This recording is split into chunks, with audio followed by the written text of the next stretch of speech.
Great morning to every single one of you. Share so we can start. Share so we can start. Great morning to you guys.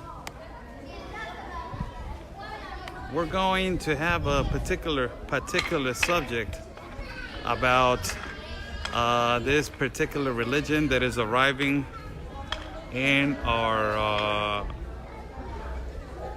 city. More of that particular religion are arriving in our city.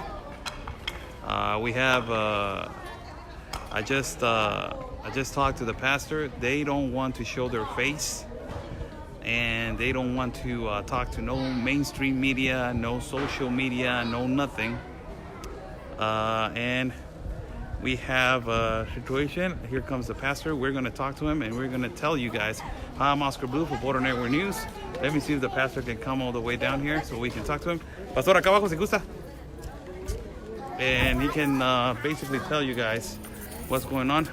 Pastor, good morning. How you guys? Good morning. Good. How you doing? Good. Great. Okay. Practically questions.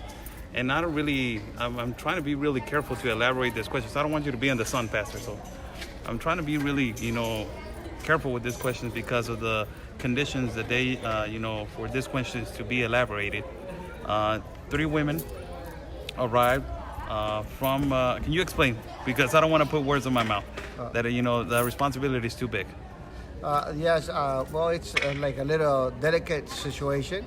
3 women came that are from Somalia, and they have a baby born 3 weeks ago here in Mexico. So he's a Mexican, and they're coming from Somalia. They're part of the government in Somalia. In Somalia, the government is, let's say, church and state is the same thing. So basically, they're running away because there's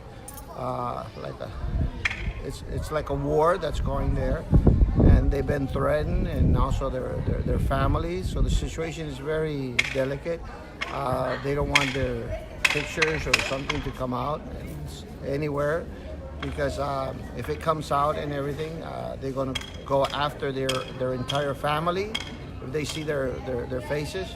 Basically, they don't know they escaped from that place. So they're saying if it comes out on social media that they escape, and especially if they want to apply for political asylum, that they're going to kill their entire family.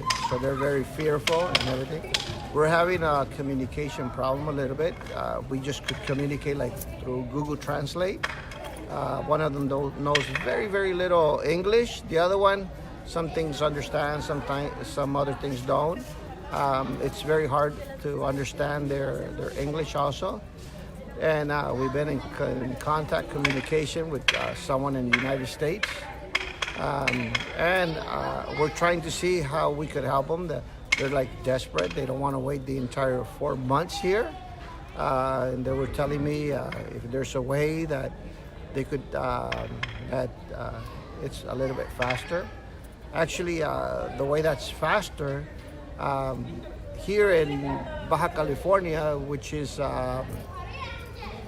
here by San Diego, the border of international in San Diego, the wait sometimes is 4 or 5 months.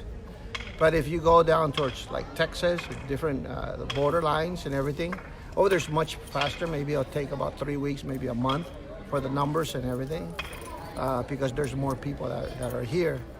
So right now they need to see what their options. They're struggling a little bit because of the communication. We speak Spanish. They don't know English, and they don't know Spanish either. So it's a little bit hard. Here also, some people here in Mexico and Hispanic people, when they hear like someone that's from Muslim, all of a sudden like a red flag comes out, and they say, wait a minute, what kind of Muslims are they? Are they extremists, or they're just the normal, regular Muslims that they are? So right now, some people here are like a little bit frightened, and they're frightened themselves. So we want to see, with us, it's no problem having them here and everything.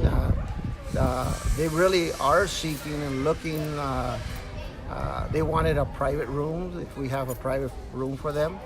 But this is a shelter. No one has private rooms.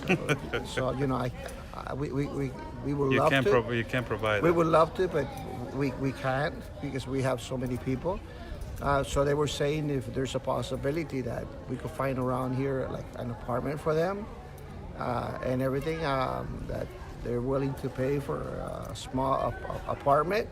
But even though if they get their own small apartment, it's going to be difficult because they don't know Spanish, they don't know that much English, and how they're going to be moving around, it's going to be a rough one. The other option is maybe the mosque. There's a Muslim mosque around here. Maybe that'll probably help them if we could introduce them one way or another. And that way they could communicate. They won't have that communication problem and everything, and they will feel a little bit more secure because if they're in a different country and being in a different country, and sometimes some people feel fearful because they don't know if it's extremists or something. I think the best secure place is if the mosque will open a shelter. I think that'll be perfect for them, and it'll be much better. But that we don't know right now. So we're trying to work out and see if there's that possibility. So the problem right here seems that communication. Apparently, they only know how to speak Somalian, a little bit of English, and Arabic. They don't know how to speak a little bit, also, right? Well, that's one of the problems, and the other one is also the culture. Our culture is different, you know. Like yesterday, we did some food and had pork. Oh, I'm sorry, we don't eat pork. Mm-hmm. So things like this, you know. But those are like minor things. The other thing is people that get frightened. Some people get frightened and everything. They look three beautiful young ladies to me, and I don't see no problem at all with them. But you know, people get frightened. No? They hear so many things of terrorism and everything. So, like it or not, one way or another, sometimes there is discrimination, and some people feel fearful or something. I haven't detected no discrimination on them. No one that has discriminated them, but I do sense that they're a little bit frightened, like looking at them like precaution, and at the same time they feel a little bit precaution, and so they told me, please, we don't want to come out like in the press or give an interview right now or anything, and I tell them, well, for interviews they could just cover your face or something like that. So they're saying they're thinking about it, but basically that's how it is right now. It's a delicate situation, and they're fearing because they say if we come out like in the press and their face comes there, and then the people over there, they don't know they escaped, that they're going to apply for political asylum. They say they're going to kill my entire family. I don't want to risk my entire family just because of just for coming out in the press. Those are the three first Muslims that you receive on your shelter. Yeah, yesterday in the morning, Grupo Beta Immigration, Mexican Immigration, they brought them to our shelter if we could receive them. Personally, I don't have no problem at all. The only problem was just the communication problem. I do not have staff members that could communicate with them and everything, and I can't dedicate the time that they really do need when immigrants come here, I delegate to some other ones, and our staff member, you communicate with them, you handle and listen to their concerns or their problems and try to help them out. But with them, I have to do it personally or something, and I don't have that much time either. So that's you receive problem. More than 30. You told me the other day, Pastor, again, more than 30 immigrants. And in the last 3 days, we receive about 100 people. How much is the capacity of this shelter right now? Right now we have like 100, 225, 230. It's to the maximum capacity right now, right? Well, basically that's why we have this brand new tent. It's not brand new, but we have a tent right there. That tent that you see there, it's like that's like a circus. We could close it down, and then I could put like camping houses and everything, and we could fit in there easily another 150 people.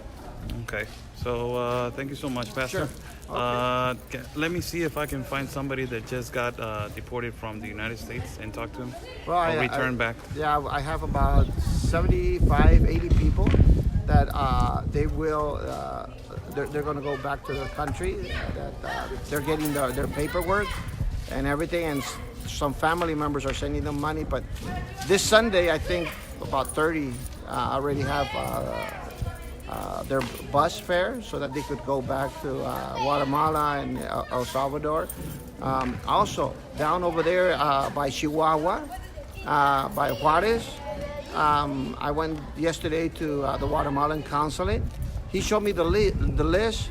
There's 75 unaccompanied minors in Chihuahua, Juarez, that will be deported back. 75 unaccompanied minors in Chihuahua? In Chihuahua, that wow. will be deported back to Guatemala.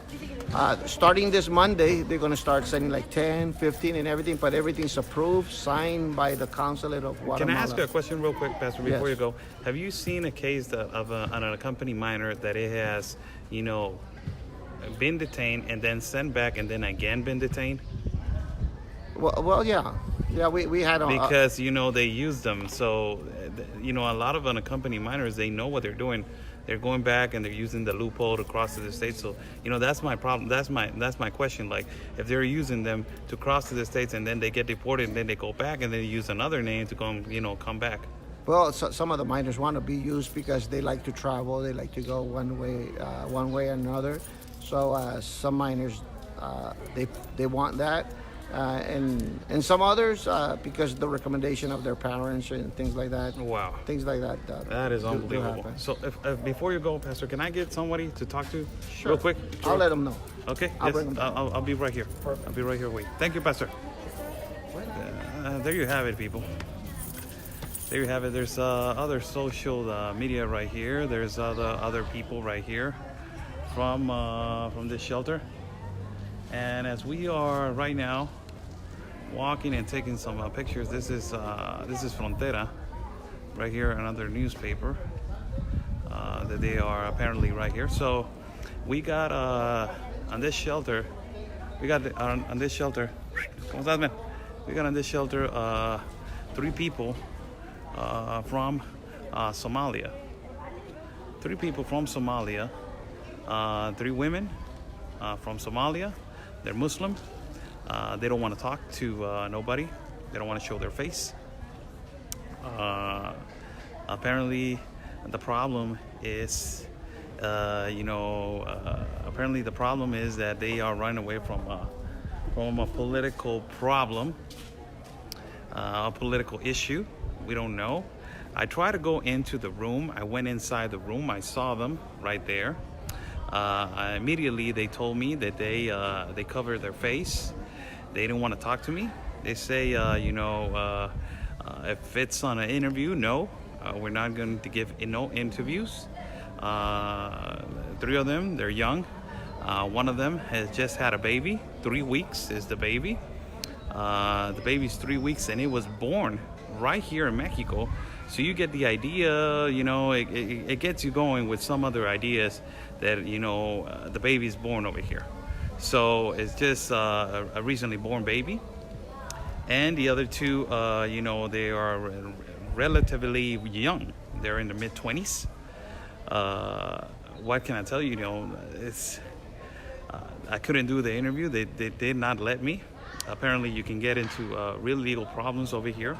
Regarding the religion factor, as I told you guys, there's rules in communication over here that we cannot do and we cannot ask. And, that's one of the rules in Mexico, You can inmiscuate political subjects with religion. So they didn't want to talk. and plus they were about to pray. So I got out of the room, you know, and they're in bunk beds with some other immigrants from Central America. So it's not just them, and it's not just the conditions that they're saying that they want to be right here, only in a specific room.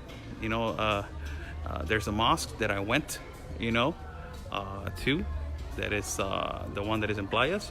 I don't know if they're gonna get in contact with them, and that's the situation. That's the situation regarding that.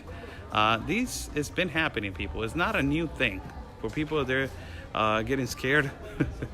I don't know what to say.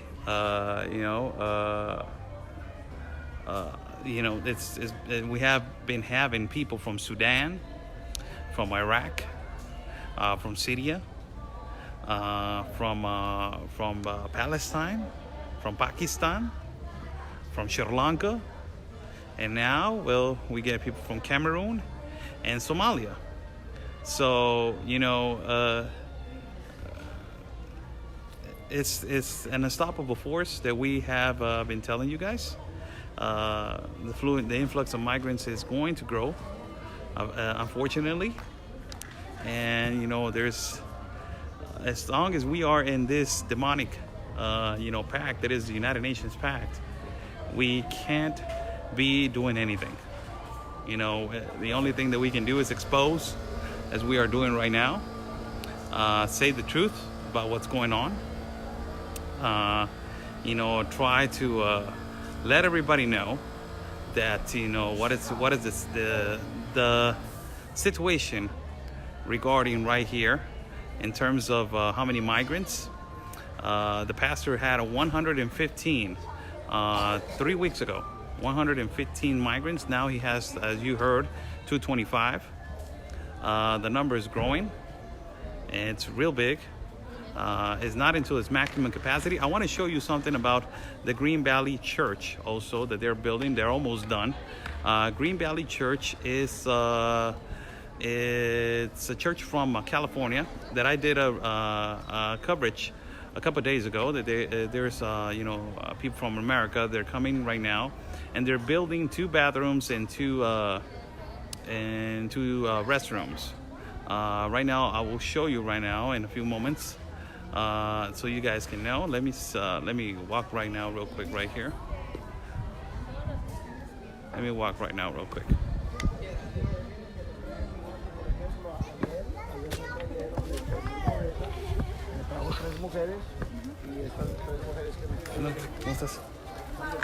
So we're right here, and let me show you right now how it has grown. This bathroom that they're building. At least it was an S word, not another word. As you see, they're collaborating with this. Hola. Hola. And this is Green Valley Church. This is people from America. They're coming over here to build 2 bathrooms and 2 toilet rooms. Let me just go in the inside so you guys can know and see how it's going right now. This is the interior. There.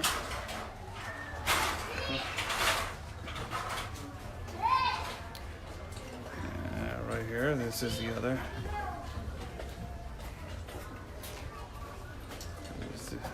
There's gonna be a toilet right here.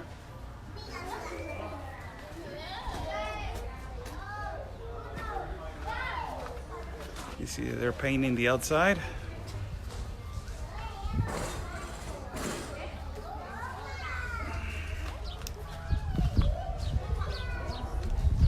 And this is the equipment that they're using.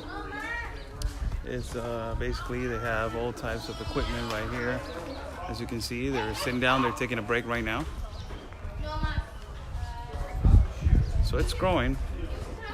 The community right here with Pastor Alberto is growing. This is the tent that he's saying if they overflow, that it overflow, that if it overflows the shelter, this is where they put down the tent and they basically, you know, build the other side of the shelter.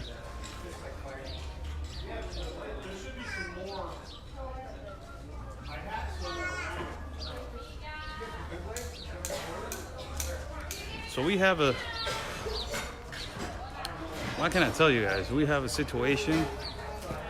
We got more people from Africa, more people from a particular religion coming, more people from Asia, more people from, it's not only Central America now that you guys be concerning, and also the Tijuana public.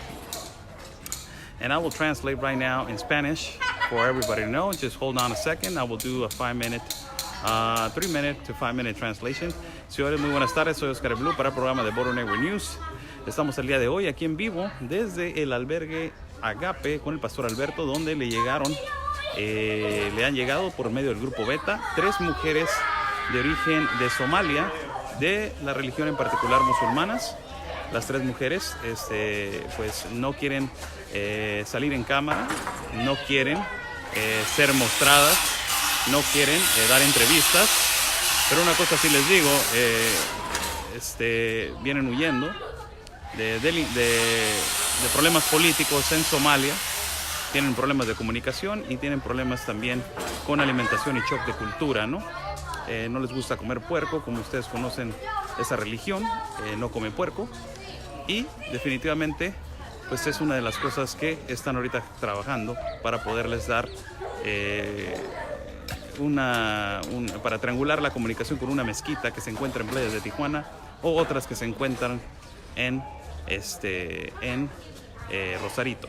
For everybody to know, I just translated what we were talking about a few minutes ago.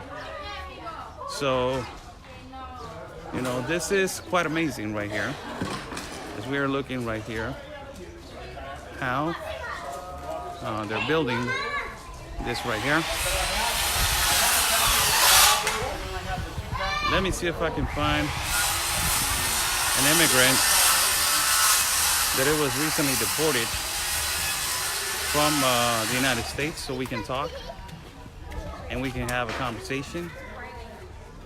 You know, you got media here from another newspaper, fellow colleagues talking to the pastor, and it's the same situation, people. You know, we have different cultures now that I don't know if it's the adaptation thing for the Tijuana citizens is the thing that is really complicated to adapt. You know, to these conditions. It's upsetting, but our president is doing this to us.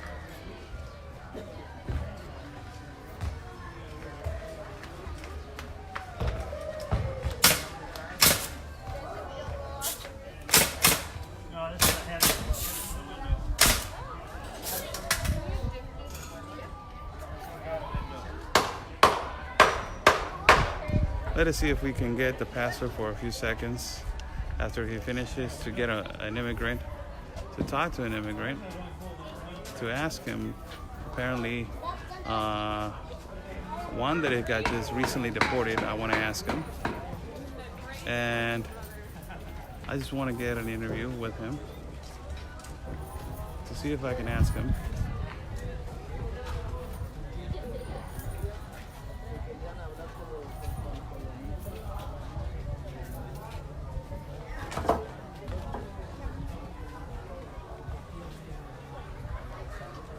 And this is a full house now. It's not if it was a couple weeks ago. It's a full house. Yes. Can I share a story? Yeah. Okay. This is good. Okay. All right. Okay. So what's your name? So my name is Stephanie, Yes. Go ahead. and I came here with my church just to see what we can do to help Okay. and to learn. And earlier today, I heard a very tragic story of a young woman and was invited to pray with her. And I spent some time praying with her and sharing with her. And as after I was done sharing with her, I was really touched by the tragedy of her experience. And I went to be alone to cry.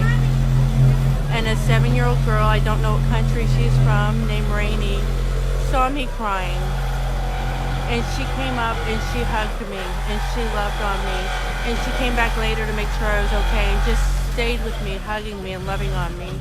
And that 7-year-old girl was Jesus in the flesh to me. She was the embodiment of God's love. And we have these situations in our broken world that are so tragic. And our governments, they are responsible for figuring out how we can be empathetic and safe at the same time. But as individuals, it's about love. These children get it. These children are loving people they don't know, people who don't speak the same language. These children are leading us, and we need to learn from the children. Thank you for letting me share. Yes, just one little thing. Yes. Before I go, it's a good thing that you talk about, helping, all these communities, as they have a huge problem right now in the United States of homeless people in tent city. We do. More than 500,000 homeless people, more than 350,000 homeless veterans. And the government, I don't know who's doing this, because California has a humongous problem of homeless people. And I believe that they need to take care of that. The Americans need to take care of that. What is your opinion on that? We do. We look to our government to fix our problems, and that creates voids and handicaps. I am a believer in Jesus Christ. As a believer in Jesus Christ, I and other believers in Jesus Christ are the church, not institutions or buildings.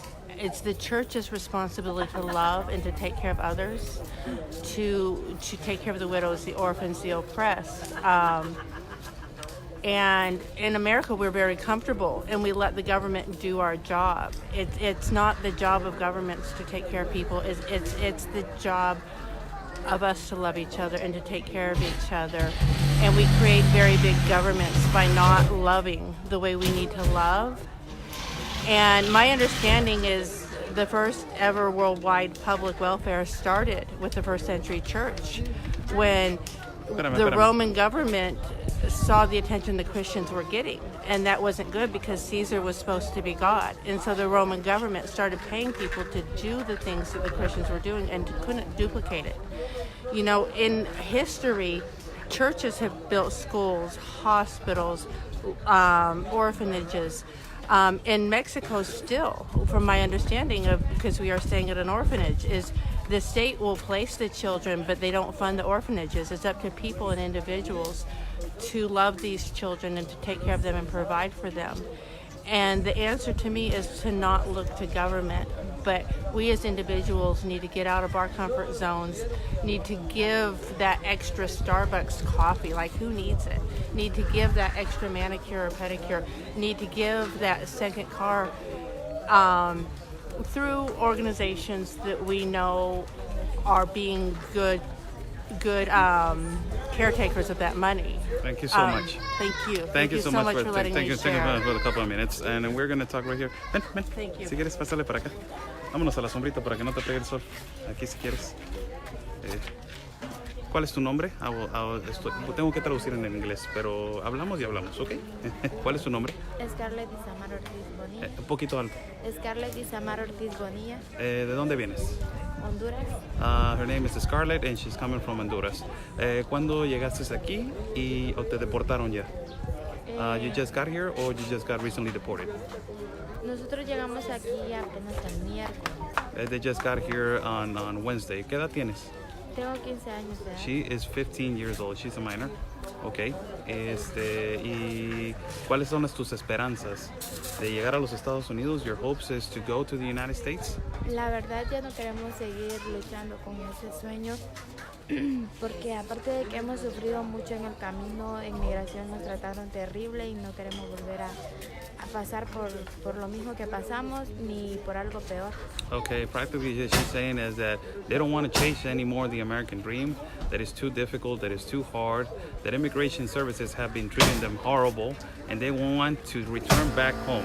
Se van a regresar entonces a Honduras. Queremos regresarnos, pero el problema es que no tenemos los recursos para poder hacer. They're saying that they wanna go back, but they don't want the resource. They don't have the resources to go back. ¿Viniste solo? ¿Con quién viniste? Vine con mi papá. You came alone or you came you came with someone? I came with my dad. Y cuánto, o sea, tienes bien poquito tiempo aquí, ya se dieron por vencidos muy rápido. Saben que pueden ir a Canadá. ¿Ya les han dicho eso? That you guys know that you can go to Canada? No se han dicho eso, pero el problema es que ya llevamos más de mes y medio que no miramos nuestra familia, casi 2 meses ya, no sabemos nada de ellos ni ellos de nosotros, no saben si estamos vivos o muertos y la verdad nos hacen muchísima falta. They're saying that practically, we don't know nothing about our families, and they don't know if we're dead or alive, and we're missing a lot of our families, and we want to go back home. We want to go back home. Te cruzaste de Guatemala a México en las lanchitas. Sí. Yeah, you crossed to Mexico, from Guatemala to Mexico on the water rafts, and she's saying yes. Te digo esto porque yo me crucé nomás para ver qué se sentía de México a Guatemala y de Guatemala a México en las lanchitas. I'm telling you because I crossed to the United States, from Mexico to Guatemala on the water rafts. Muchas gracias, te doy muchísimas gracias por estos momentos, gracias. Te dejo ya con otras personas. Ven. Let me talk to another one. She's going to talk to another press right here. Let me talk to another migrant right here. As you saw, they crossing on the water rafts. That is the thing that we exposed when we went to Guatemala, crossing on the water rafts, and all of them, they're crossing on the water rafts. Mucho gusto, Oscar Blue, para el programa de Border Network News. ¿De dónde es usted, señor? Soy guatemalteco. He's saying that he's from Guatemala. ¿Qué edad tiene, señor? Y si llegó usted solo aquí a nuestra ciudad de Tijuana, Baja California. I'm asking him what is his age and if he arrived alone over here to Tijuana, Baja California. Sí, pues yo tengo mi hijo, traigo un niño, pues, y venimos para acá. ¿Cuántos años tiene su hijo? Tiene 15 años. He's saying that he's with his child and he's 15 years old. ¿Lo acaban de deportar o viene llegando? Has just been deported or just arrived here? Ahorita tengo casi 4 días estar acá. I just arrived. I'm 4 days right here. ¿Usted sabe que se cruzó por las lanchitas por Guatemala a México? Sí. ¿Sí? Did you cross on the water raft from Guatemala to México? He's saying yes. ¿Cuáles son sus expectativas ahora que ha llegado aquí y ve la situación que no es como la pintan? No es como la pintan porque allá se la dibujan y le dicen sí, va a ser todo fácil y va a cruzar usted rápido. ¿Cuál es su expectativa? What is your expectation now that you got here? Because it's not what it looks like. They tell you that the United States is going to give you everything and they're not. So what is your expectation now that you are right here? Pues a nosotros nos dijeron que sí, la pasada era fácil, ¿va? Pero en eso, que caímos en eso, ahorita que estamos arrepentidos de estar acá. He's saying that, basically they told them, they lied to them, that the crossing was easy. And now that he's right here, he's really, regretting just, going through this journey. ¿Quién le ha dicho a usted que era fácil? ¿Quién le dijo a usted? Who told you that it was easy? Pues ahí hay unas personas pues que han dicho, va, como hemos visto pasar muchos, va. Entonces dicen, va, que están pasando padres y madres con familia, va. Están pasando, está fácil porque quiere entrar uno en Estados Unidos con una ley así legalizada, va. Entonces nosotros por eso venimos y en eso que estamos ahorita. Just because we've been hearing that, they've been crossing and he went with the current and saying, oh, well, that means that I can cross too. And, we're right here and it's not what it looks like. ¿A qué se dedica usted, señor? What do you do for a living? Pues, agricultor. Agriculture, is a farmer. Okay, ¿y ahora qué piensa hacer, señor? Ya que llegó aquí, ¿qué es lo que usted piensa hacer ahora que usted llegó aquí? What is your thoughts on doing? What are you going to do now that you're here? Regresar para Guatemala. He's going to return back to Guatemala. Le quiero hacer esta pregunta. ¿El quetzal vale más que el peso? Sí, vale más. Vale más que el peso. Vale más. Guatemala económicamente está mejor que México. Sí. El problema en Guatemala es simplemente que no hay trabajo, pero económicamente Guatemala está mejor. Entonces, usted no quiere estar en México. Usted mejor se regresa a Guatemala. Mejor. I'm telling him, the Guatemala dollar is more valuable, or the Guatemala quetzal is more valuable than the peso Mexican peso. Guatemala is better in economy than Mexico. Guatemala is a better country than Mexico right now, so you don't want to be in Mexico. You want to return back to Guatemala. Usted quiere regresar a Guatemala porque Sí, México no está mejor que No Guatemala. está mejor que Guatemala, sí. Sí queremos regresar. Pues. So yes, he's saying Mexico is not better than Guatemala. We want to return back.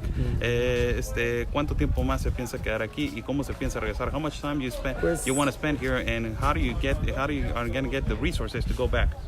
Esperando que encontramos dinero y para regresarnos. Pues. It's saying, hoping that we can find money so we can return back. Muchísimas gracias, se lo agradezco de todo corazón. Y una preguntita más. Un mensaje que le quiera mandar a toda la gente, que mucha gente me ve de Guatemala. A message that you want to send to the people from Guatemala, que le quiere decir, ¿saben qué? No es como la pinta. Estados Unidos no está dando asilo político a todas las personas. And to say to the Guatemala people, it's not like they say that it is, and they're not giving asylum to the United States. Pues decirles que no intenten a venir porque ahorita ya la cosa se puso duro. He basically is telling all these Guatemala people that don't come, because the things are really hard, the process is really hard, and they're not giving political asylum. Muchas gracias, Agape. Muchas gracias. There he goes. Right there.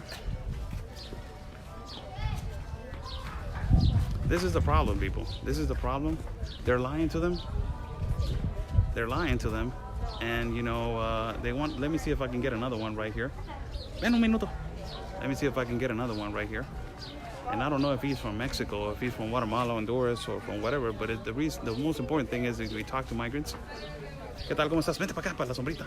¿Cómo estás? Bien, ¿y tú? Bien, bien. ¿De dónde eres? Honduras. De Honduras. He's from Honduras. Voy a tener que traducir, ¿eh? Okay. ¿Sí? He's from Honduras. ¿Cuánto tiempo tienes aquí? How much time you been here? 4 días. 4 days, he's saying. ¿Te cruzaste en las balsitas de Guatemala a México? I'm asking him if he crossed on the water rafts from Guatemala to Mexico. So another case, people. Another case that they crossed on the water rafts. ¿Cuál es pues lo que estás más impresionado ahora, porque no es como la pintan? Y no es como te lo dicen en Honduras, que está fácil cruzar. What is your impression right now? Because it's not as easy as they're saying in Honduras that it is to cross to the United States. So what is your impression right now of this immigration situation? Sí, a nosotros nos dicen que 8 días estamos en la frontera y que nos cruzan y nos tienen hasta un mes, más un mes, 15 días. Y la verdad que cuesta, no es como ellos dicen.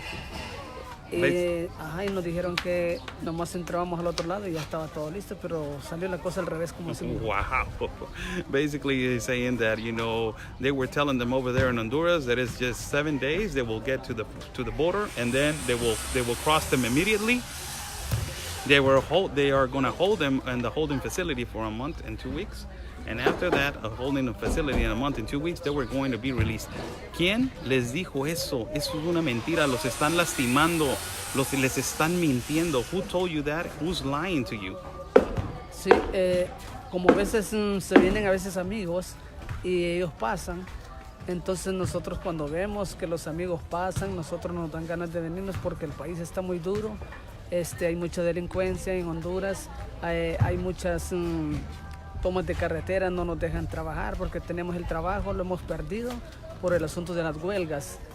Entonces decidimos venirnos a los Estados Unidos, pero cuando ya cruzamos el río, ya migración nos entregamos a migración, pues. Mm-hmm. So basically what he's saying is that, it's a lie. They're telling them, they're friends of his, when they go and they cross illegally to the States, they send a message and they tell them, yes, it is real easy. It's real easy for you guys to cross, to come over here. ¿Cómo llegaste aquí? ¿Cómo con tus propios recursos llegaste aquí hasta Tijuana, Baja California? How did you get here? With your own resources? A los Estados Unidos yo pagué para entrar a los Estados Unidos, porque yo entré a Estados Unidos y me tuvieron cuando... Espérame, ¿a quién le pagaste? A uno de Guatemala. ¿A un Coyote? Él dijo que jalaba gente por $5,500. Oh my God, so he's saying that he paid $5,000, and this is a great story, people. He paid $5,500 to a person from Guatemala that this guy from Guatemala was crossing them illegally to the United States. Y cruzaste hacia los Estados Unidos, ¿y qué pasó? You crossed the United States, and what happened? Cuando cruzamos el río, entonces nos entregamos a migración. Cuando estamos en migración, lo que Espérame tantito, o sea, te cruzaron nada más para entregarte migración y te cobraron $5,500, te robaron. They basically, I'm telling them, wait a minute, they charge you $5,500 to cross you and to deliver you to immigration. They stole from you because they, oh my God. ¿Y luego qué pasó? Cuando nos entregamos a migración, nos anotaron y decían que estaban dando un permiso. Entonces, cuando estábamos ahí parados, nos dijo el de migración, incluso él tiene acento colombiano, nos dice, siéntense en la tierra, en mi tierra, dice, pero no se la vayan a comer porque se la voy a cobrar. Nos sentimos ofendidos. He's saying that basically when he got detained from immigration after he paid $5,500 to a person from Guatemala to cross him to the United States, the immigration officer told him, sit down on my land and don't you ever dare to touch my land and to eat my land because that is my land. Adelante. Entonces después nos llevaron a las hieleras, estuvimos 4 días en las hieleras. And we were in the holding cell for 4 days. Y luego? Después nos llamaron por el nombre y nos llevaron en unos autobuses al avión y del avión de ahí nos tiraron a San Diego, California. ¿Por dónde cruzaste entonces? Me tiré por Reynosa. He's saying that he crossed from Reynosa, Tamaulipas. So he crossed from Reynosa, Tamaulipas, and then after that, immigration put him on a plane and they deported them. They deported them through San Diego. Y ahora ha llegado aquí a San Diego. Te voy a hacer una pregunta. Sí sabes que te robaron, ¿verdad? Pues you know that they stole from you, right? Because they charge you $5,500 to cross you to the United States, but they basically stole from you because they gave you to the immigration officer. Sí sabes eso, ¿verdad? A nosotros nos dicen que ese es el precio y nosotros aceptamos en esa parte. They're saying that is the price and we accept on that price. Pero no te entregaron. No te cruzaron, te entregaron. They delivered you to the immigration officer. Basically, this Coyote just used you as bait. Te usó. A nosotros nos dicen que para entregarlos, a nomás cruzarnos el río, nos cobran esa cantidad y si nos tiran a caminar, nos cobran $8,800. Oh my God. So to cross the river, he's saying that $5,500 and to cross walking through the mountains, he's saying $8,800. $8,800. Adelante. Entonces nosotros cuando llegamos a San Diego, California, nos dijeron los agentes de migración, les tengo mala noticia porque ustedes van para Tijuana de vuelta. When they got to Tijuana, to Los Angeles, California, saying, we have bad news for you guys. We are going to deport you to Tijuana, Baja California. Ahora que ya estás aquí, now that you're here, y ahora que ya perdiste $5,500, now that you lost $5,500 because they hustled you, porque te usaron, and now that you are right here in a shelter, y ahora que ya estás en un albergue, and now that you probably don't have money, ahora que posiblemente pues ya no tienes dinero, what are you going to do? ¿Qué es lo que vas a hacer? Eso estaba pensando, yo hablé con el de migración y le dije, mire, nosotros para regresarnos a Tijuana no tenemos que irnos de dinero para regresar, nosotros queremos mejor una deportación porque no tenemos dinero para regresarlos por nuestra propia cuenta a Honduras. Entonces ellos dijeron no hay deportación, sino les vamos a dar un permiso para que estén en Tijuana. Oh, they're saying that basically, there's no way to get back. There's no program for them to get back. We're not going to deport you to Guatemala because there's no resources right now to deport in Guatemala. So we're going to give you a permit to stay in Tijuana. Una pregunta. ¿Ahorraste para los $5,500? ¿Por cuánto tiempo ahorraste?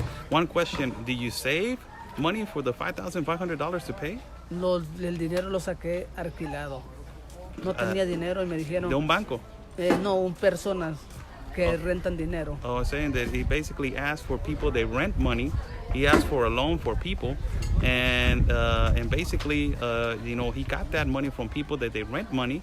And that's how he got that money. So, estás ahorita básicamente pagando ese dinero para atrás, ¿no? Ahorita no he empezado a pagar. Estoy preocupado de regresar a mi país porque allá es todo muy difícil pagar eso porque solo ganamos en Empira 120 al día. He's saying that basically, he hasn't paid anything because he hasn't gone back to his country. So right now is the process of paying that. ¿Tienes familia allá en Honduras? You have family in Honduras? Tengo familia, tengo mis 3 hijos y mi esposa que quedó. He's saying 3 childs and his wife. ¿Qué mensaje le quieres mandar a la gente de Honduras? Diles que es una mentira. Diles que es una mentira todo lo que les están diciendo. Los están sufriendo mucho para venir para acá porque Estados Unidos no está aceptando asilo político. Sí. Tell them that, what message do you want to give to the Honduras people? Tell them that it's a lie because they're lying to you. The United States is not giving political asylum. Sí, ahorita está bien difícil, ya no dan permiso, entonces yo lo que les diría a los hondureños que mejor estén ahí en su país y trabajar como se pueda porque lo sacan a uno todo ese dinero y la verdad es una mentira porque no hay permisos para entrar a Estados Unidos. He's saying that basically, to all the Honduras people, stay in your country, don't come over here. There's no permits. There's no permits. They're not giving away no permits. It is a lie that the United States is giving away asylum. It is a lie that the United States is giving away welfare and medical care and all that stuff. It is a lie. So stay on your country. Muchísimas gracias. Te quiero dar las gracias por tu historia impresionante. Okay. Ten mucho cuidado con tu dinero, no lo malgastes. I'm saying, thank you very much and be careful with your money. Okay. Gracias. Ándale, gracias. Wow, people. Wow. Wow. Amazing. Unbelievable and amazing, people. Yes. Hola. Unbelievable and amazing. Sorry about the low network connection right there. We're good. We're back on. Freaking believable, people. Wow. This is Oscar Blue for Border Network News. What a story right there. And the most important thing that you can see is how much they are charging. How much they are charging to cross through the river. To cross through the river. How much they are charging. Not only that, let me go step by step. We just did a coverage and gave you information of 3 women from Somalia that just arrived to the city of Tijuana. They are from a particular religion of the Middle East. These 3 women, they didn't want to give me an interview, and also they did not want to, talk to me. They have in a specific room where they are, at. They live in bunk beds, and they were asking for, permission for them to get a private room because of their prayer and all that stuff. So, practically the pastor told them, I don't have a private room for you guys, and this is amazing. Okay, this is a comment right here. Oscar, we knew this though. It's been going on for years, and the one that's getting go on welfare. Yes, amazing. Yes, we know this for years. So, we're just giving the news. We're just giving the news. That's what we're doing. And nobody else is doing this kind of coverage. So I'm just trying to give the news for you guys, information that is happening. And I don't know, what do you want me to do? What else do you want me to do? So basically what is going on is that these 3 women just arrived from Somalia. And we're hearing experiences by their own mouths. I'm not making this up. And we just got a couple interviews. One of them, she's 15.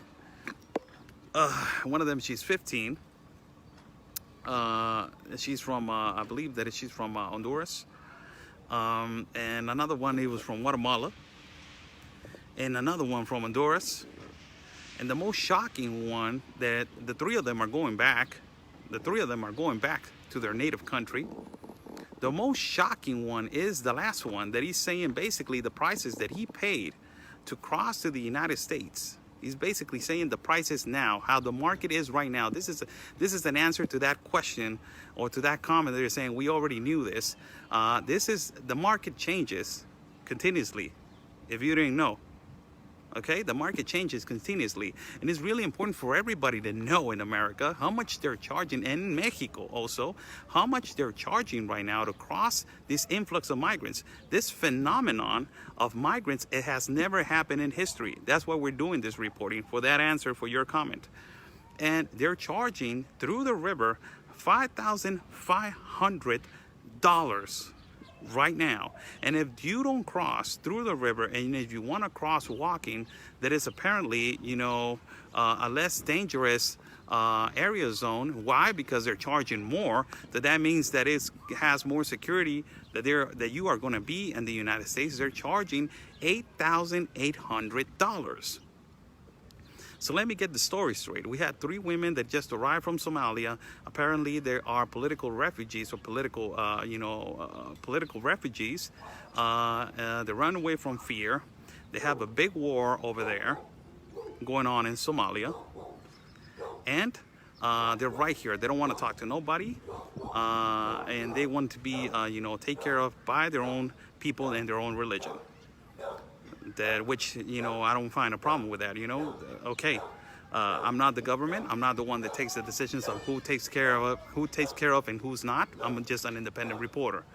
Now let's change the other subject. We talked to a minor also, that she is 15, that she came from Honduras and she's returning back after her experience crossing to the United States. Then we have another one that he's from Guatemala, and basically out of his own mouth he's telling you that Guatemala is a better country than Mexico.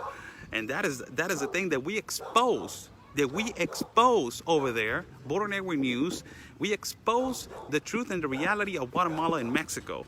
We expose that the quetzal is more valuable than the peso. And you heard it right now by this Guatemala citizen that he's telling you, and he's telling us that Guatemala is a better country than Mexico. It's better in economy, it's better in security, and it's better in everything. So they don't want to stay in our country. They're using our country as a trampoline to get to their purpose, and their purpose is the United States.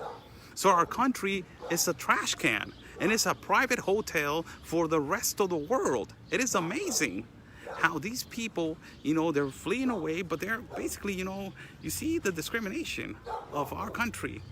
That is mostly, amazing what is happening. Let me see this. And not only that, we get more people right here. How you guys? How you doing, you guys? Good people. More volunteers from America. Right here, more volunteers. These are volunteers from the United States, as you see.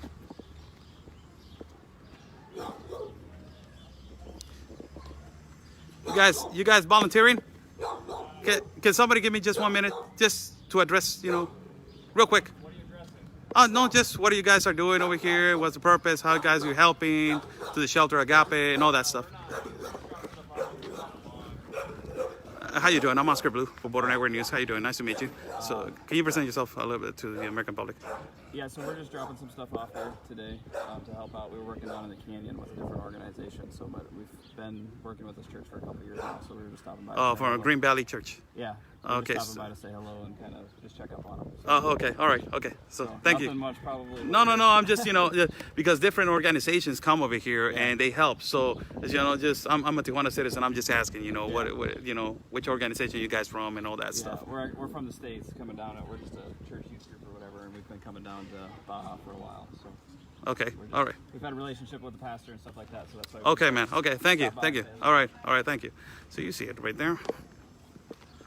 There you go. So there's a lot of this is another subject that you get a lot of organizations from America helping the situation right now of migrants. And every time that I do an interview with all the organizations that they're from America, I ask them that the situation over there in the United States, you got more than 500,000 homeless people. You got more than 350,000 homeless veterans. You got 10 cities right now. You got a horrible situation in San Francisco. What are you guys are doing what are you guys are doing something, if you guys are doing something about that? And the majority have said, yes, we have helped. Our government is corrupt. Our government is not doing this. Our government is not doing that. Basically, they're blaming the government. So it's my obligation to come over here and to tell you guys which organizations and how many people are coming from the state. So as I was talking about, we were clearing some really important points of view. We were talking about these 3 women that were coming from Somalia. They don't want to talk to me, and they don't want to talk to nobody. It's not like they're being rude or something like that. It's just basically they're covering their faces, and which I saw they're wearing a hijab. Yes, they're wearing the hijab, and they were all the way to the corner, and at a particular part where there's apparently like 10 bunk beds. It's a private room. Yes, it's like 10 bunk beds. So we were talking to this guy that he's saying that basically he doesn't want to stay right here in Mexico and that he's from Guatemala, and he's saying that Guatemala is way better than Mexico. Now, those two people that I talked, the minor, basically the one that is coming from Honduras, and she stayed for 4 days. She said that she had the most horrible experience with ICE agents. That I don't believe so, but she's saying that, and she got deported. Now she's saying that she doesn't want to try again to cross the United States. She wants to go back. Now you see the Guatemala immigrant that he's saying that he doesn't want to go back to the United States, and basically he's denying Mexico. He's saying that Mexico is not a better country than Guatemala. So why are you using our country? But that is another subject. But he's going back. And the other one that is from Honduras, that is just, he told us flat out how much is the cost of then crossing through the river. That is $5,500. Right now, the market is $5,500, excuse me, to cross through the river in Tamaulipas or in Reynosa. And to cross through the mountains is $8,800. And they ripped them off by just the Coyote took him, and he delivered him to the immigration officer. A thing that they don't know.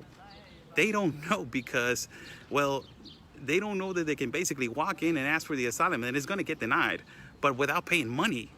That is the thing. They're making a business, a humongous human trafficking business. This is the problem. That is the problem that President Trump addressed to the Canciller Marcelo Ebrard of Mexico the last time that he was the President Trump threatened Mexico of charging the 5% tariff. That was the number one thing that President Trump told the Canciller of Mexico. You guys have a humongous problems with human trafficking. I want that to stop. And that is the problem, that the Charlies are taking over all these trafficking of people. It is amazing. And the only thing for all those people, they're saying that that we didn't expose nothing in Guatemala. I will tell you something right now. I crossed on a water raft from Guatemala to Mexico and from Mexico to Guatemala. You go ahead and do that and show to everybody that these people right here, they've been crossing the same way. What does that tell you? It tells you that all of them have been crossing through that particular part. And that we have a humongous problem on the river Suchiate. Not only that, they're trafficking gasoline, they're trafficking goods, they're trafficking drugs. And it hasn't been a subject for the rest of the time, for me, for everybody else. It hasn't been an important subject. But right now is really important because it's the door that is open for the whole world. For the whole world. And I bet that those women that they're coming from Somalia and all the people that are coming from Cameroon, they crossed on the water raft. I bet you that. It's unbelievable. Freaking believable. So for everybody to know, I'm Oscar Blue for Border Network News. We're live right here at the shelter Agape. Apparently the last thing that I want to tell you guys, I'm going to go right now to a health department to see if it is a reality, and if it is a reality that is a breakout of Ebola right now. If it is a breakout of Ebola, there's a comment right now saying the rafters are bad people, and it happens in daylight. There's more than 2,000 people that work the water rafts, and they change schedules. Sometimes it's Guatemala people, sometimes it's people from Mexico. One day is Guatemala people, the other day is people from Mexico. One day is Guatemala people, the other day is people from Mexico working on the water rafts. So basically, they're making a lot of money, because if there's 50 pesos, that's like around $2.50 for each person. Every water raft is packed by probably like 20 people. So that's just going one way, then going back. And you're doing that for 8 hours, 10 hours a day. So how much money they're making? They're making better than a construction worker in the United States. And these are the people that they're saying that they need to come to the United States. I don't understand, really. It's just I'm really confused with numbers. This is the numbers that they really confuse me, because it is a lie. It is basically a lie. And I just proved to you a Guatemala citizen telling all these Guatemala people, don't come to Mexico, don't come to the border, because it's a lie. It is a lie. They're lying to them. They're telling them that it's basically, they're using them, and their country is way better. It's way better than Mexico. Unbelievable. Freaking believable. And the other one, the other thing that, it needs to be pointed out, I'm going right now to a health department to see and to ask. They're not going to give me information, people. It is an speculation that I got some sources that they work on hospitals, on general hospitals, that there was a possible breakout of Ebola right here in Tijuana. There were 2 nurses that, one nurse and one paramedic that I know. That they told me there's a possible breakout of Ebola over here, and they're trying to analyze that. So I'm going over there to see if it is a reality, if it is a fact that there's Ebola over here, but because that is a serious statement. When you say possibility, or you say there's speculation, it means that it's not sure. But when you are assuring that there's a breakout, that is a huge thing. That is a huge thing.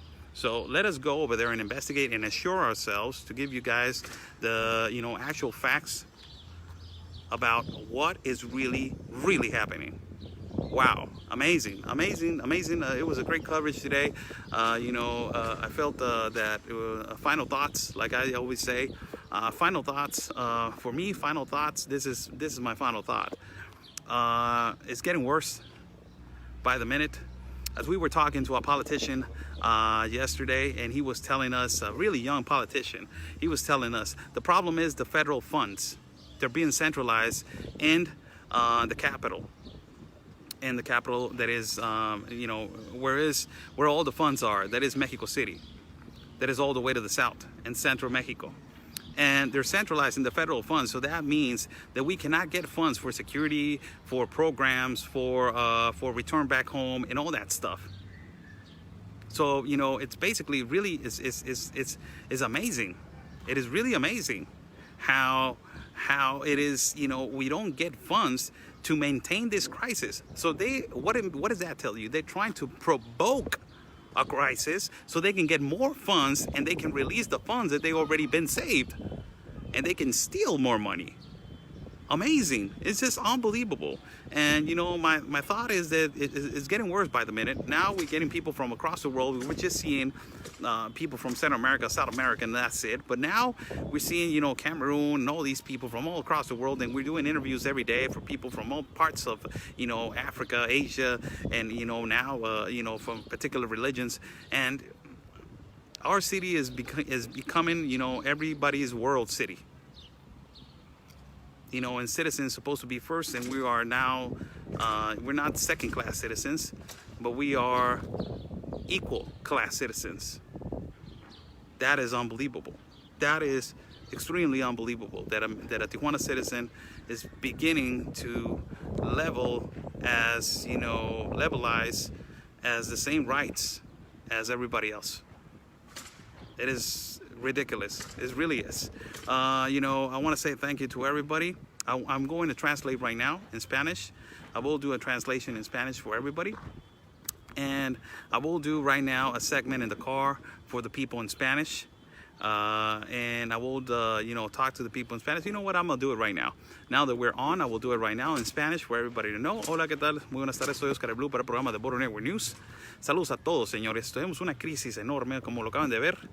Las declaraciones de todos los migrantes que están aquí, pues básicamente, si nos vamos del 1 al 3, porque entrevisté a 3, si nos vamos del número 1, la primera es la menor, que básicamente te dice, pues soy una menor, tengo 15 años, y me vine con mi papá, tengo 4 días que me estoy aquí, y la verdad no es como nos dicen, ¿no? Nos están mintiendo, y nos están básicamente diciendo una mentira en Honduras, de que nos van a dar todo en la frontera, y nos van a dar todo en todas partes.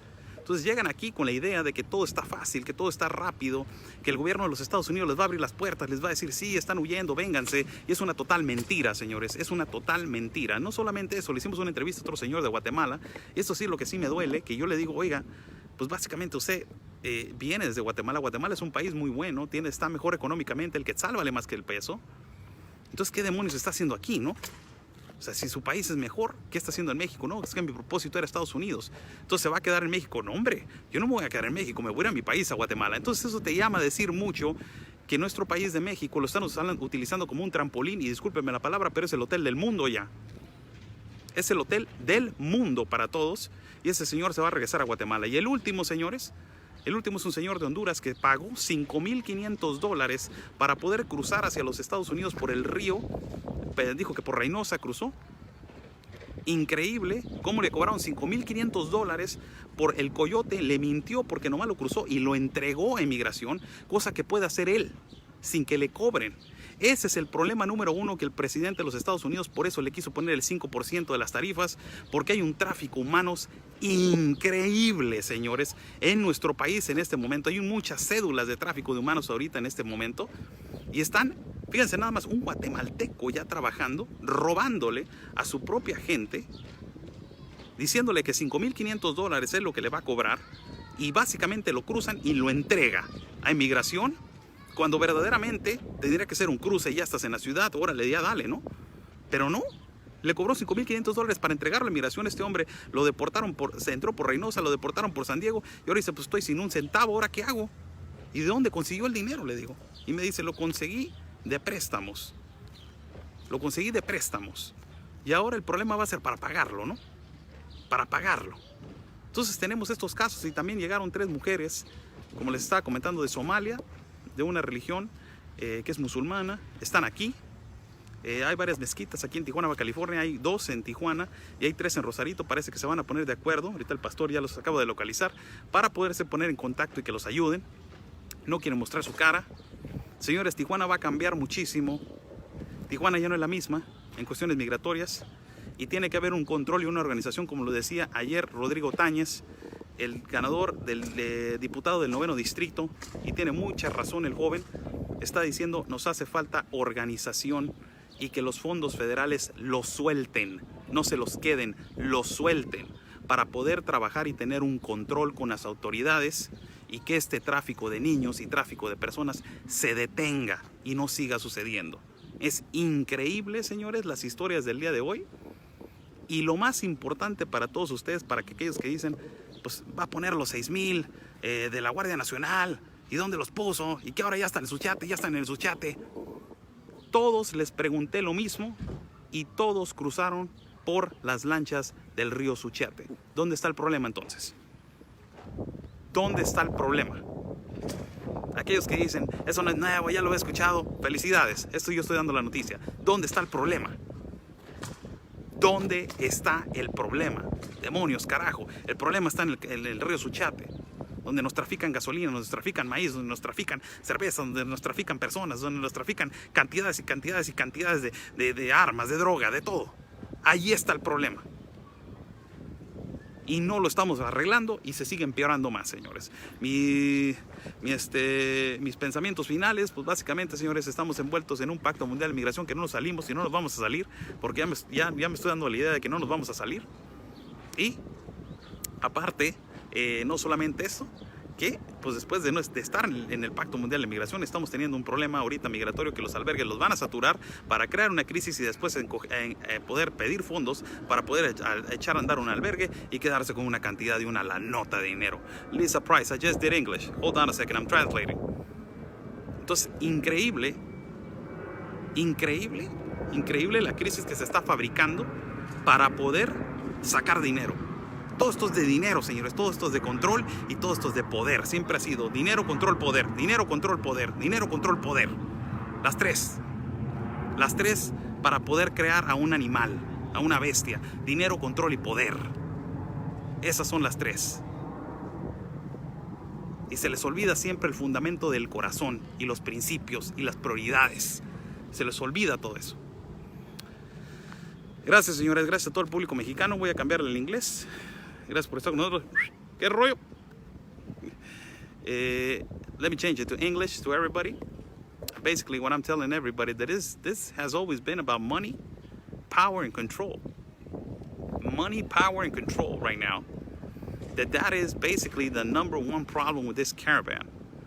It's money regarding human trafficking, regarding nonprofit organizations, regarding, you know, how they're making fake families, fake marriages, how they're making people believe that they're going to be in the United States when they're not, and they get hustled their money that they asked for a loan supposedly, and now, you know, they don't have money, power, how power, you know, all these organizations and leftists and activists and all these people, they want to have the control, they want to have power, they want to have everything, you want to be the ones that calls the shots. I'm the one that calls the shots, and with that you need to control, and that's what they want. That's what they're bringing, all these organizations, and they're coming because Mexico's not providing, and they're open that way. They're making everybody think that it's okay to come over here and help, and that is an open border. It's just the start of the open border. It's just the beginnings of the open border. It's just the beginning. Es exacto, Hernán de Liliana. Es el propósito es desestabilizar. Y el rico se hace más rico y el pobre más pobre. Exacto. Exactly, Hernán de Liliana. The main purpose is to destabilize the economy of the United States and Mexico and open the borders and cave in the United States so the United States can open the damn border. Amazing. This is a non-stop situation. It doesn't stop. It doesn't stop. Really, it doesn't. It doesn't, and it's continuous, every day. We go show the wall, how it's open, how they're building it. Okay, we come back to a shelter. Oh my God, again. We go back to the wall and show. We go back to a shelter. Oh my God, again. We go to asylum seekers. We have problems with activists. Oh my God, you're a piece of this. I hate you. You're a racist. No, I'm not. I'm a nationalist. Oh, that means that you're a racist. Come on. How am I gonna be a racist if I'm brown, man? Oh yeah, but you're a racist. Okay, you have problems with activists, and then you go to Guatemala and you see all these illegal crossings of gasoline through our country. And then customs are just, you know, making you think that they're doing something, and then they're crossing drugs in the night, and the National Guard just arrived, and that is not the number that they're saying. That is a number that is going to put 1,000 in Chiapas in every state, Chiapas, Yucatan, Veracruz, and he's sending only 500, and then he said that he was going to send 15,000 to the borders over here, and they're not sending 15,000, he's just sending 500, and it's the same thing, and the Charlies are getting bigger, and oh my God.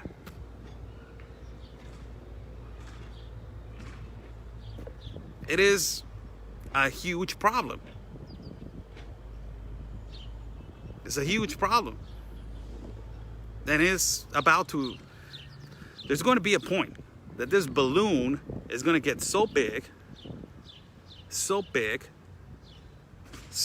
Look, I just want to give a quick shout out for the person that bought me this gizmo. Look how the ability that I got to move my hands. Thank you so much. Thank you so much to all the American people that have cooperated. God bless you all. But this balloon is going to get so big that it's going to explode. And we're on that point that the balloon is almost there.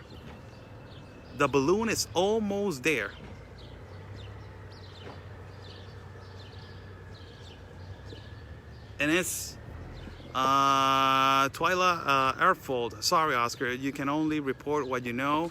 Thank you. Yes, and not only what we know, is what we see. And I want to thank you for your comment. Not only what we know, is what we see. Is what we see. Is this an amazing thing? If I go right now, people, and I go to the asylum seeker line, like I went the other day, and I'm just going there because I know that I'm going to see somebody from Cameroon over there walking around. And you see a person from Cameroon right there walking around, and you're like, hey man, what's going on? He has better shoes. He has, he looks normal, He looks normal.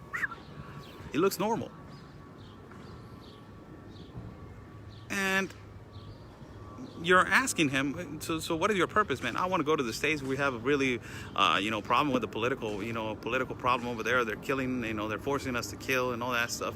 I'm like, okay. But in my mind, I have all these statistics that have always been in my mind about how our country is the most dangerous in the world, how our city is the most dangerous in the world,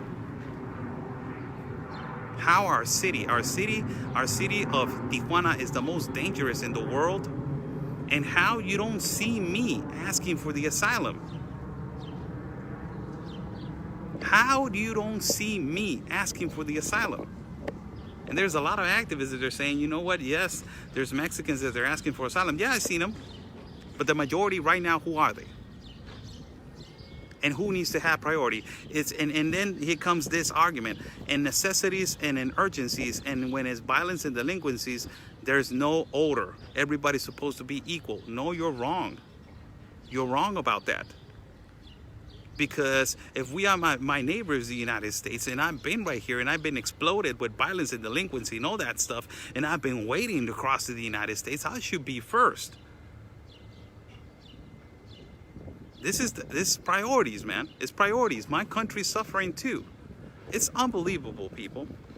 We're walking around right here in this part of in front of the shelter, and everybody's watching me how I'm I'm screaming at the phone. But it was my final thought for everybody to see. I'm Oscar Blue for Border Network News. We're going to go to the health department as we are working. Thank you so much, everybody. Somebody right here said that he just contributed. Thank you so much. Thank you so much. God bless you for your contributions and your donations. There's my PayPal. Thank you so much. Just to make everybody clear, we don't beg and we don't ask for money. Freelancers live out of contributions for the people. And our work demonstrates if it's valued or not. It is what it is. It is how it is now. News and independent reporting is turned around now. It's changing. So, you know, I'm never asked and I never begged. Thank you so much for everybody that contributes. Thank you. God bless you all. Señores, nunca he rogado por dinero. Ustedes lo saben. Y nunca he pedido. La gente que ha estado conmigo desde que estamos en Abusados, que después me salió un grupo de abusados con los abusadores, que ya sabemos quién es, y empezaron a especular y a decir cosas horribles de mi persona, que me vale un carajo, la verdad. Me vale lo que le inventen y lo que le quieran meter, y que videos y que esto y el otro. Me vale un carajo, la verdad, me vale, me viene valiendo. Pero, señores, pues definitivamente nosotros trabajamos como reporteros independientes. Y la gente es la que nos hace valer nuestro trabajo. Si la gente me dice, te voy a dar un peso es lo que valió mi noticia. Si la gente me dice, te voy a dar 100, te voy a dar 100. Si la gente no me da nada, ni modo. Le echamos ganas y le volvemos a echar, porque con la bendición de Dios nos paramos todos los días y nuestra Virgen Santa de Guadalupe para decirle, ojalá y hoy nos vaya bien y ojalá y nuestro trabajo lo valore. Como siempre lo han valorado. A veces quieren dar y a veces no. No hay ningún problema, nadie se está quejando. Nadie se está quejando. Hay que ser humilde, hombre. Hay que ser humilde. I want to say hi to everybody, and thank you so much for the day. We're going to go to another place. We're going to continue to broadcast for the rest of the day. Be sure to tune in to us. Thank you so much. Thank you so much for your time. I'm Oscar Blue. Oh, before I say goodbye, follow my partner, Conservative Anthony. Richard Vargas saying, thank you, Oscar Blue, for your great work. Stay humble and keep it real. I love Tijuana. Richard, un saludote y un abrazo. Thank you so much. Thank you so much, Richard. You're a great person, man. Thank you so much. Alan Martini, what's up, Alan? For all those people that are saying that they're not men over here, man, I got a bunch of guys over here, a bunch of fellas, but the fellas they're not opinioning on the feed, man. They're fellas, man. What do you guys expect? The fellas, they're just watching the feed. They're just watching the feed. And they hit me out on inbox like, hey, you know what, Oscar, you did a good job today, man. Hey, watch out with this, man. Watch out with that. Or the fellas are working. What do you guys think? The fellas, sometimes a lot of them are working. And there's like, oh my God, he's saying that women don't work. No, women do work. Because I know how you twist words around. Everybody, all these trolls twist words around. Like, oh my God, women don't work. Yes, they work. A lot of women work. But the fellas, you know, they don't say hi that much, you know. But I'm good. I'm good. Sometimes I hit them up on inbox. I'm like, what's up, man? What's up with you? What's up with you? So I want to say hi to Alan Martinu and also to Richard Vargas. What's up? What's going on, man? What's going on, dog? And also I want to say thank you to everybody. Follow my partner, Conservative Anthony, as he's running for Congress. He's running for Congress. My partner, Conservative Anthony, is doing a beast job right now. And as I told him, and everybody has told him, and he knows because that's the number one thing that he wants to do. Boots on the ground. Boots on the ground. Footwork. That's what he needs to do. Forget about social media. Footwork for the people. Work for the people. For the people. That is what he needs to concentrate in. That is what he's doing, and he's doing fantastic. Every part that he goes, people are saying thank you, and that is the work that he needs to put out there. Footwork, and he's doing great work for his veterans right now. He's getting a lot of things for his veterans. I love that. And then, you know, you never know, peace and love, and always the handicap first, and peace and love, and always, you know, people, kids with cancer first, and all. There's peace and love, and always your country first. It goes beyond help. It goes beyond frontiers. It goes beyond borders. It goes beyond all that. It's a reminder for everybody that is always your people first. And help. And let's give help. So I want to say thank you to everybody. Follow my partner, Conservative Anthony, as he's running for Congress. Stay safe, and always remember peace and love. And always, your country is first.